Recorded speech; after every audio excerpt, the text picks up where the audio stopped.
Hello and welcome to this very special edition of Inside the Piranha Club with me, Rebecca Clancy. And me, Ben Hunt. And me, Mark Van Bryans. And I am very excited to say that this is the first of 3 special episodes looking at Cadillac as we head to Miami next week for their first home race. Now, before we get started, we spoke to 3 of the men leading the team: Nick Chester, the Chief Technical Officer, Pat Symonds, Executive Engineering Consultant, and finally, Graham Loudon, the team principal. But before we get to those interviews, we will have Nick and Pat in this episode, and then Graham will be a standalone, and then we will have a special one for the 3rd episode. We all went there, didn't we, to Silverstone? We went up last week, a slightly blustery day at Silverstone. I mean, as if there's any other day at the former airfield. It's always the coldest place in the world, I think. And we were faced with some very, let's say, grey buildings. I don't think it's particularly easy to work out which are the Cadillac buildings amongst all the others.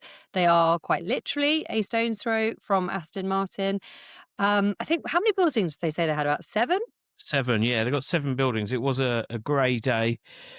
Well, it wasn't grey when I left, but then certainly on the way up there it got grey. And then on the way back on the motorbike it rained, which wasn't very much fun. And it took me a little bit longer to get home. But yeah, grey buildings up for there. a cup of tea to warm up, didn't you? I did. I was so cold when I got in, I tell you.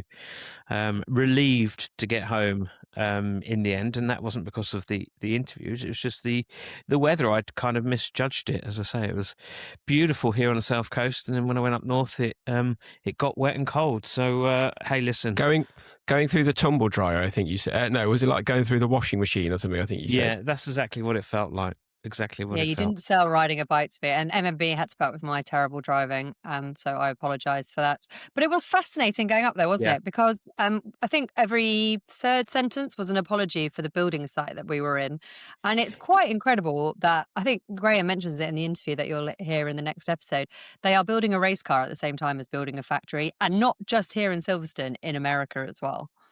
Yeah, I mean, look, they've only just had their 1-year birthday, so they've taken these premises. They've taken these buildings on. Let's say that they've taken these buildings on, and they're trying to build the car, and they're trying to put everything together. So quite a juggling act. And yeah, they're spread out over this campus at Silverstone, and the fact that they've got cars on tracks going around and finishing races is an amazing achievement in itself, let alone punching above some of the well-heeled neighbours that you obviously mentioned, Beck, Aston Martin, just across the road. So yeah, no, it was a really good day. I'm grateful to Cadillac for throwing open the doors during this period of time, and it was good to see the progress that they're making behind the scenes. Yeah, not exactly a break, was it? Every time you say break to anyone who works in Formula One, they shudder and tell you that they're probably busier than they ever would have been had we gone racing in Bahrain and Saudi.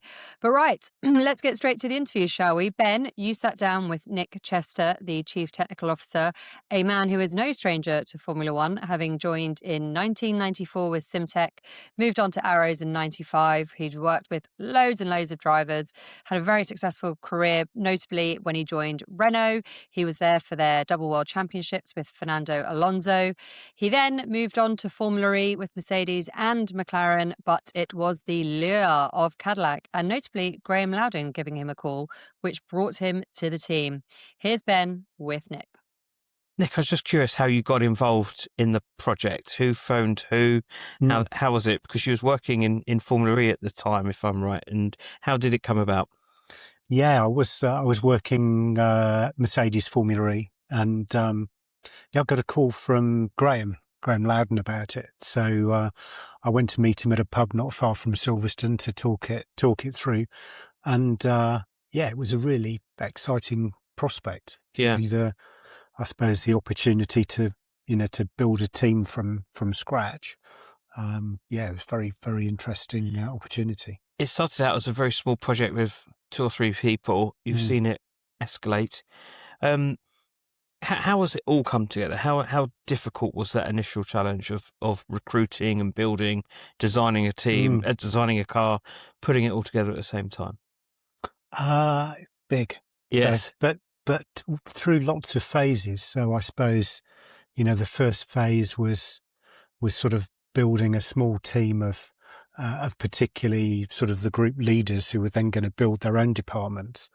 And at the same time going through that process of developing the entry, getting all the entry paperwork for the FIA, going through that process. So that was this. I suppose there's been milestones all the way along. All the way from getting an entry to, to finally putting a car on track. And you just keep getting one milestone done and then going for the next one. It wasn't a given that you would get the entry. So how much of a leap of faith was it for you to sign up to the project? You could have stayed potentially in Formula E or gone to another team. How much did you weigh it up in your mind as to what to do? Yeah, I did weigh it up because, as you say, it wasn't a certainty. But I think the opportunity was really attractive. So I thought, well, yeah, I could carry on doing what I'm already doing, and I just won 2 championships with Merc FE. In a way, I'd sort of tick that box, and then I was very lucky that that a new opportunity came along to do this. What's been the biggest hurdle so far? Has it been the recruitment and the building and getting everything all online at the same time? I think the biggest sort of enemy, pretty much any time you're in a program, is just the amount of time you've got left. Yeah. So from when we had an entry, back in March 25, we were still, at that point, we were already designing the 26 car, but with not a very big team. Yeah. So we were trying to push on designing and developing the car and recruiting, and filling the department. That was quite tricky because ideally, back in March 25, we would have had more headcount on board. You mentioned back in March last year having the entrant, and since then you've factory in the US, building the car, recruiting the team. If I remember back to this time last year at the Miami Grand Prix, there was the announcement, the brand, we're coming to Formula One. Has anyone really had time to stop and take a look at what you've achieved in that period? Because it just feels like it's so fast, but you've not only turned up, but you've actually finished races, and it's looking quite a positive situation in such a short space of time. It's yes, a good question, and sometimes we have mentioned to everybody just take 5 minutes and look back at what we've achieved and where we've come from. But it's funny because it does only tend to be 5 minutes because you in sort of, I'm often conflicted. I'll look back and go, wow, if you told me where we'd be now a year ago, I'd be absolutely thrilled with it. But then looking forward, I know all the other things I want to do. So it's it's a real mixture. When the team started and the goal was just getting on the grid, I think it's fair to say that a lot of teams didn't really consider Cadillac. They weren't looking at them as a threat. But the fact is, you've turned up. Do you think people are now starting to notice and look over their shoulders and think, actually, these guys are sort of catching us and have the potential to beat us? Yeah, I think so. I mean, the other teams have,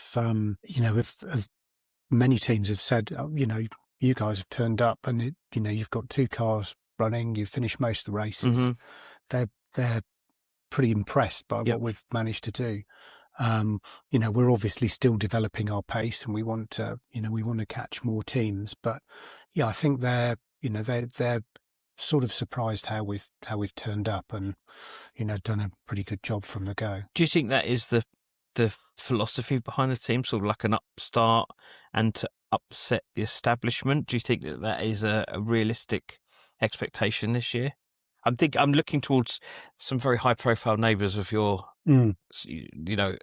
geographically where we are at Silverstone, who have made a very difficult start with an abundance of wealth, toys at their development. But do you think it is realistic to say that you could catch Aston Martin? Well, beat them? We want to, improve on the pace we've got now. So our real target is, what's our gap to the midfield and how quickly can we start to close that? And already in the first few races, we've been showing some good improvement. We've got some good upgrades coming for Miami, so we want to, close that another chunk. But really, the target is to get into that, into that midfield fight. How important is Miami? First race for the team, home race. the significance of it? Just how vast an achievement is it? Mm. It is a big race for us, as you say. It's a home race, and it's also, the first race we brought a pretty decent upgrade package to, so we'll be wanting to see that progression. Yeah. And that's really what this year's all about. This year's all about, showing that we can improve race on race and start to get ourselves into the mix. The team have made no secret of the fact that, it's going to be based in Fishers and, that big development that's going on there. How important is this weekend to start recruiting those fans as well to get behind the team? Oh, absolutely. I think it's, it's an exciting brand, and we want to pull everybody into it and have everybody excited about what we're doing. Yeah. And, I think from where we've started as a new team, where we're sort of respectable straight away, to then show the fans that we've got progression, we can make it quite exciting. So you've got 3 Brits running this Formula One team, which has got its roots in the US. How's that been? How's it? Is it an education process at the moment and trying to feed back the nuances of Formula One and design and sort of getting everyone in Fishers sort of up to speed with how it works? Well, I suppose we've had that integrated UK US team really right from the outset with Graham and Dan. Mm-hmm. So we're just sort of building on that. We've also had the collaboration with General Motors right from the start. So really from the moment I started, I was working with GM. Okay. So we've sort of got that integration. What's important now is how we then build on it, and how we make sure we get all the skills into Fishers we want, and we make that a real, sort of manufacturing and design powerhouse. The idea is that, correct me if I'm wrong, that's going to be the hub, but you're going to have a base still here in the UK, which will be like a smaller operation than what you've got at the moment. But that's the plan going forward. Is that right? Yes. Yeah. So, there's a real opportunity at Fishers to be able to manufacture the chassis, manufacture suspension and noses and a lot of the long lead time parts, and, and do it really well. I'm going to finish with the question that I mentioned before, little curveball. What is your favourite American food? Favourite American food? So there could be quite a lot of good answers to that, because there's a lot of American food I like, but I'm going to take one example from our first trip to General Motors at Charlotte. We went out in the evening, and on the menu was baked potato and brisket. Okay. So I had that, and it was fantastic, but it was enormous. So the baked potato is like a football with a pound of brisket on it, but it was wonderful. Wow. Whereabouts? What's the restaurant? Can you remember the name? Oh, I can't remember the name now. Okay. It was very close to Charlotte Technical Centre. Did you finish it? No. Excellent. Thank you very much indeed for your time. Thank you. Pleasure. So I thought that was really fascinating. Ben, you were sat talking to him. What were your takeaways from it? I think it was, for me, the leap of faith that he had in the Cadillac project. I think that can't be underestimated. He was obviously in Formula E, a lot of success there. Could have probably moved to a Formula E team, could have moved to another Formula One team, done what he liked, really, because he's so vastly experienced. But he got the call from Graham Loudon and jumped at the opportunity. And I think for me, it was kind of the positivity within that initial discussion that they must have had that convinced him to join and to sign up for a project. And bearing in mind he was there at the start, I don't even think they had the entrant at the time. There's no guarantee that the Formula One carrot would be at the end of a very long road of applying to join the championship. So, I think that for me was the standout moment, and also starting the ball rolling. But very much you get the picture of what it can be like in the future with regards to that development that they're putting in near Indianapolis and the big Fishers factory, which they are building out there. So I think, the scale is huge, the potential is huge, and they've started the ball rolling, and, they've got off to a good start. And, I look with excitement just to see how far they can take it. Mark, I thought it was interesting when Ben was asking him about how do you ever just stop and take a look at what you've done, because they are working at breakneck speed. I'm slightly amazed we weren't given hard hats. I mean, that is quite literally the state of some of the buildings that we went in. But it is amazing, and actually credit to them. And he says we do stop sometimes. We do actually tell the team to stop, but only 5 minutes. Yeah, exactly. I think that was one of my takeaways as well, was that they clearly chose their milestones. We've seen that in public some of the times as well, with the fire up of that first engine, if you like, and we've seen the car unveiled at the Super Bowl and things like that. So they clearly want to mark those milestone achievements, but it's almost, once they're done, they're almost forgotten about and they're in the rearview mirror, which is how it has to be, because the speed at which they're having to move just to first get the car on the grid, now to keep up, get updates, get upgrades, get that team all working as one, singing from the same hymn sheet. I did also quite like it. I think it's quite quaint that this big GM-backed American team that's, the new Americana in F1, and a lot of it stems from conversations in country pubs in Northamptonshire in the UK. I think that's quite a nice part of the story that at some point in the future might be forgotten about. I'll tell you what you're going to forget about, Mark, that jacket potato with beef brisket. Not Yes, for very the much so. vegans of the world, but I would happily take it, that's for sure. Well, we can share it. right. We can share it. I'll have the You can have the jacket potato. Yeah, there you A go. pound of beef brisket? You must be joking. No one can eat all of that. Surely. He should have taken a doggy bag. What, Mark? What's the? Do you have vegan brisket? You could probably get a vegan brisket. I mean, I'm having vegan steak for dinner this evening, Ben, which will blow your mind. Brilliant. Yeah, I mean, it's unlike the vegans to copy the meat eaters' food. Yeah, it's true. How are your vegetables and mashed potatoes and everything with your Sunday roast? Pretty good. Stop copying my food. Right, now, children. Now, let's keep it on Cadillac.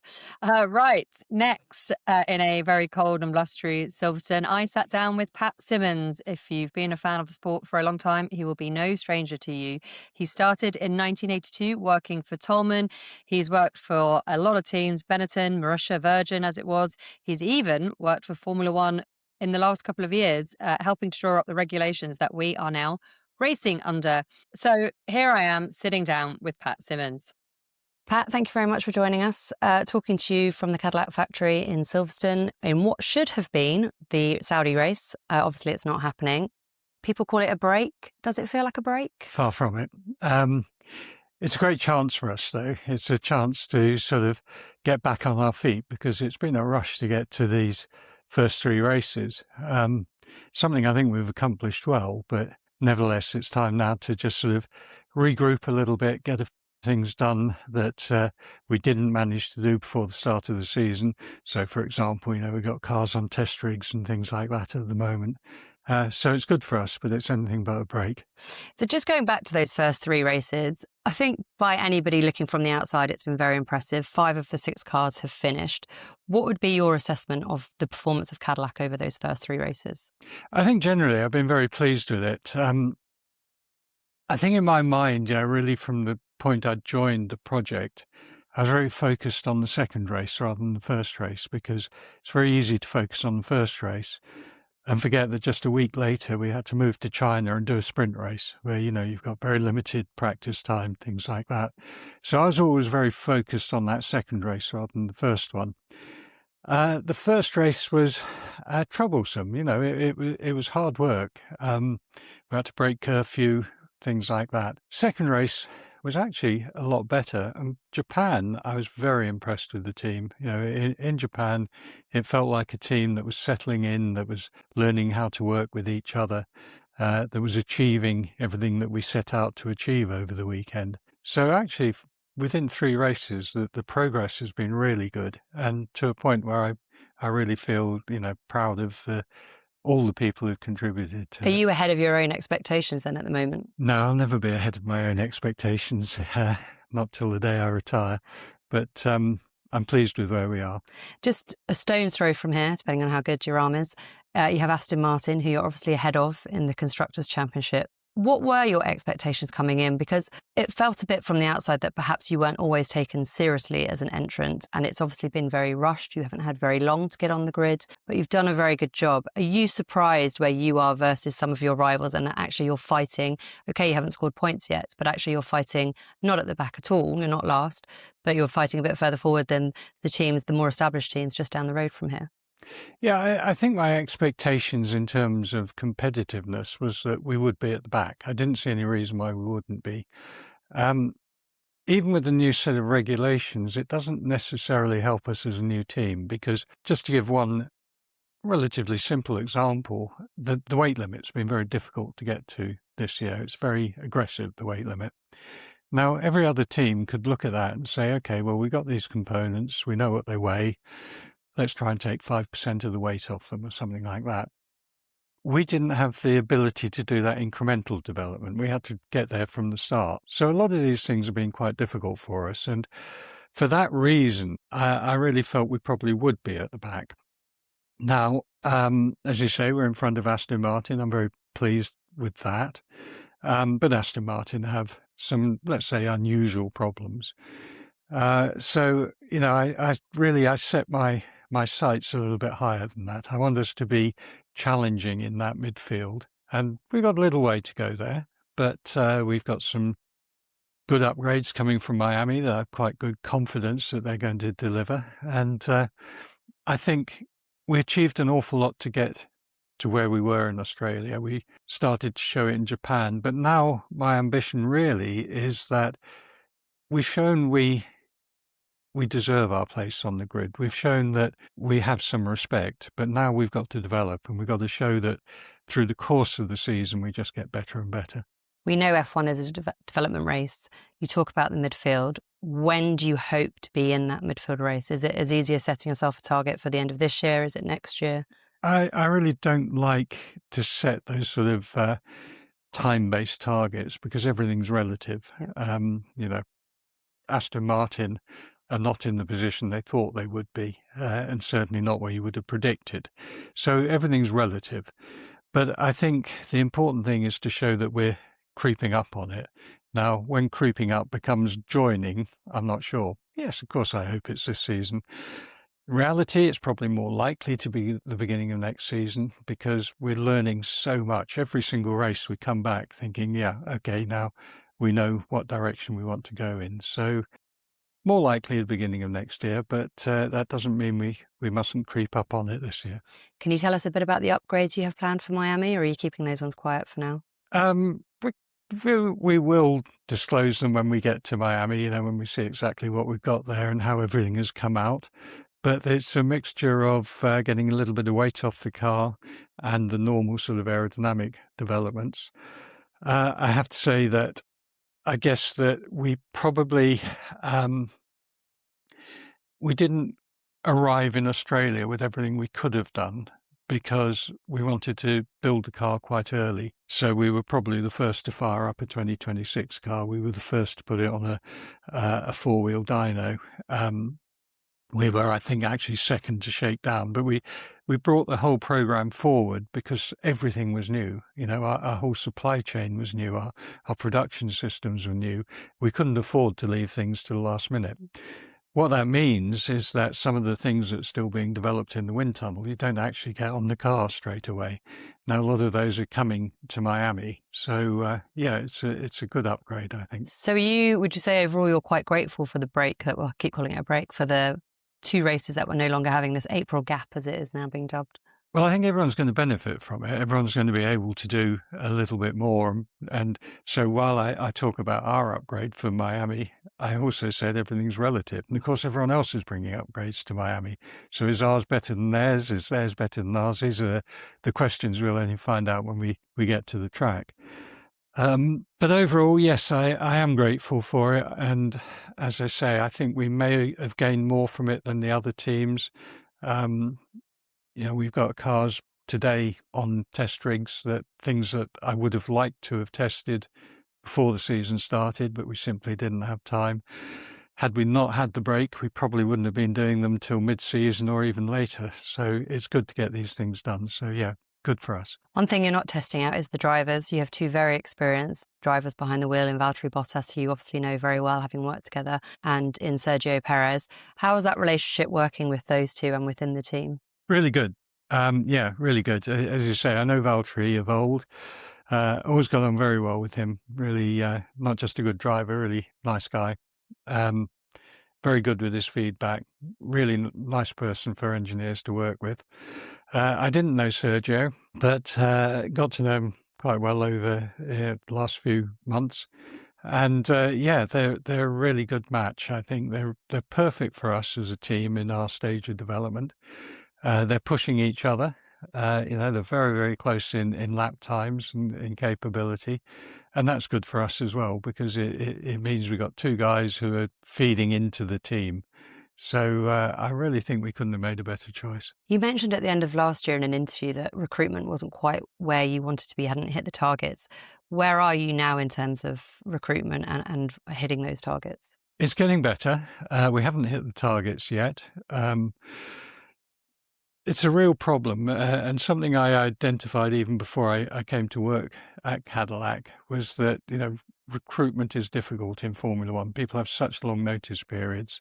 We've got a very high sort of intake here of graduates, and they are very, very good. They amaze me every day just how clever they are, and they contribute so much. But getting those experienced people in is quite difficult. We are still a little bit behind target, but I think, ultimately the results are showing that we've got the people we need to get where we are. Are you going knocking up and down on doors in the paddock and having all those quiet conversations and trying to get people in? I hope we're not knocking on doors too much. Rather, people are coming knocking on our door. That's more what I'm interested in. And on that note, we're obviously heading to Miami next, the Cadillac's first home race. How important is that race for Cadillac? Because 12 months ago, I was in a nightclub where Cadillac unveiled the brand, and it was a big event, and it was brilliant to be at. 12 months on, you're now on the grid. You've had three, I would say, probably very successful races, as you were saying, ahead of expectations, really. What does Miami mean for this team coming here on the grid now and proving your worth to be there? It means an awful lot. It is a home race, both for TWG and for General Motors. So really big event, so much planned. And yeah, we've got to perform. We've got to be in there fighting, and I hope our upgrades will allow us to get there. And there's generally with the whole, we're sat here in Silverstone, but obviously there's a huge amount of development going on in America. How's it all looking with Fisher's, the big headquarters that you're going to have over there? Just, you can't see it in shot, but there's an amazing picture of what it will look like when it's all finished. How is all of that side of it going, moving over to that stateside? It's going well. There's still a lot to do. We hope to sort of be occupying the building towards the back end of this year and really starting to prove it out. So it won't really be influencing the car in 27. 27 will be when it starts to really start working on perhaps some of the production stuff, but then more into the 28 car. Similarly, down in Charlotte, the engine plant is taking shape really well. That's going to be an amazing facility, brand new dynos, really big dyno cells, a lot of capability there. And work is progressing on the engine. They're both huge projects to undertake at the same time as going racing, but we've got a lot of good people working on them. Rob White, our operations director in the UK, keeping an overview of what's going on in Indianapolis. And it, as you see from the images, it's going to be an amazing facility. Are you over in the States a lot, checking in on things? Not a lot. I was, funnily enough, planning to use this so-called break to go over there, but I've got too busy, so I shall pop over there probably before Canada or something. How's the power unit project going? You say it's on course. I think it's 29. Is it due to be online? It's going well. Yeah, there are a couple of V6s running and have been for some while now, with different design features in them to sort of decide what direction to take. A little bit troubled by the talk of how long that engine's going to last, and whether we change over to normally aspirated engines and things like that. But while there isn't that clarity, we just have to push on with what we think is the best thing to do. There is an enormous amount of work. You're clearly quite excited about it. But what made you join Cadillac? How did the conversation come about that said to you, come and join what is effectively a startup team from absolute scratch? Yeah, good question. I guess I knew a little bit about what was going on because Graham Loudon and I have been friends for many years, and we would talk about it. But of course, I had to be very careful because at the time I was working for Formula One management, and I certainly didn't want to get into any conflict of interest type problems.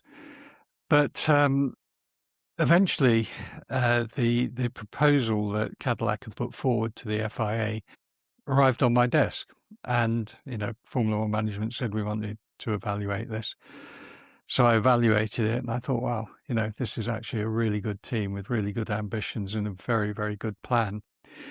And at the same time, while I thoroughly enjoyed the work I was doing at Formula One management, I enjoyed getting back into a bit more engineering rather than the management, because we were a very small group at Formula One management working on future regulations. I really miss that competitive element. So I enjoyed the engineering I was doing, but I wanted to get racing again. It was really, the perfect storm. Here was a new team, someone I knew, a lot of people I knew, actually. There are a lot of people here that I've worked with in the past, and a great opportunity, and an opportunity that I knew wasn't going to come up again. So I felt it was time to go racing again. And an American team, as a Brit, I have to ask the curveball question, what is your favourite American food?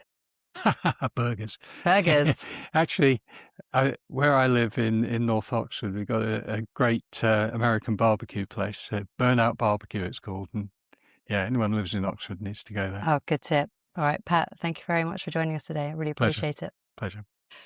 So, Pat, as brilliant talking to the media as ever, my big takeaway from that was him talking very honestly about how he thinks that they are the big winners from the break. I'm remiss to call it a break, as I've said, we're all very, very busy.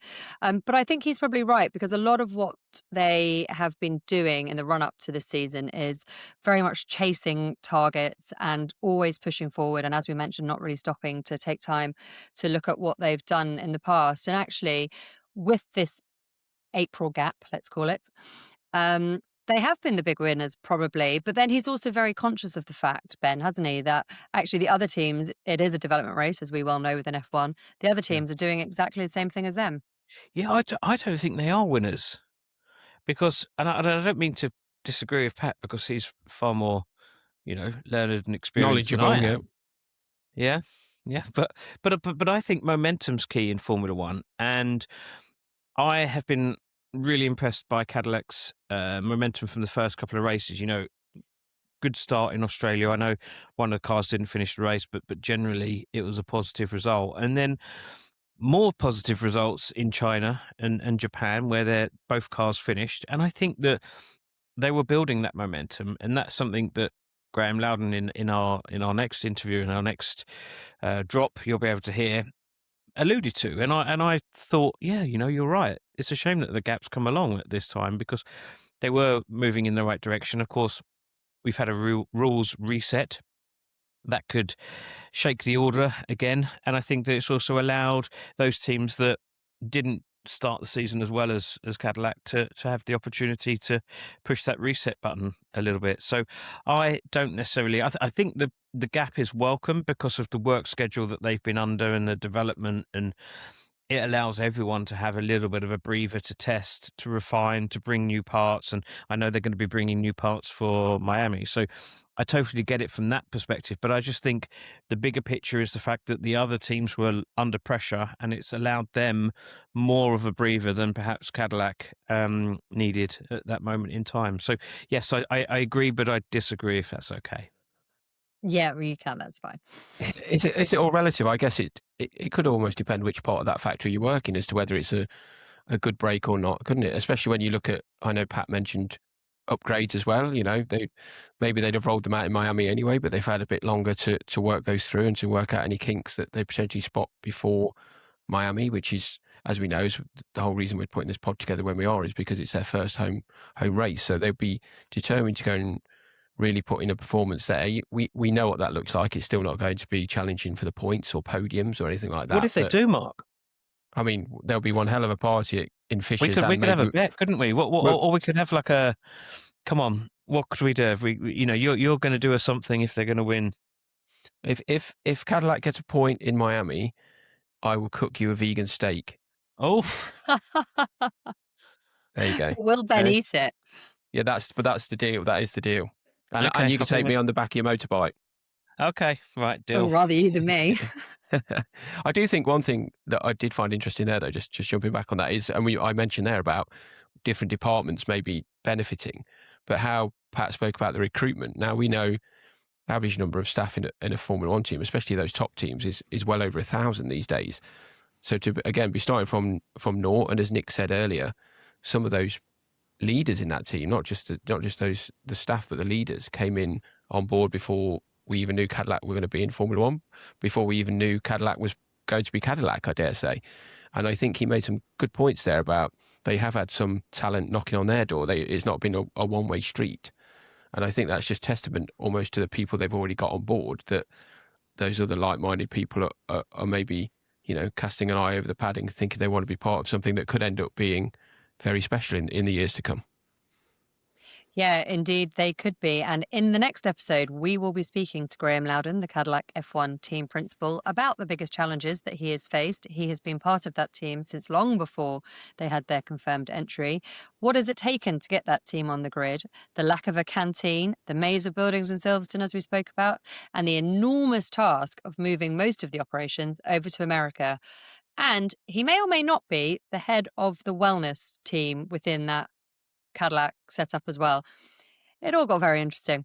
Anyway, you can catch that in the next episode. But for now, thank you very much for listening. If you have enjoyed this podcast, please do rate and review it. And please do get in touch with your comments and feedback. We do love to hear from you. But until next time, thanks very much for listening. Thank you. Thanks.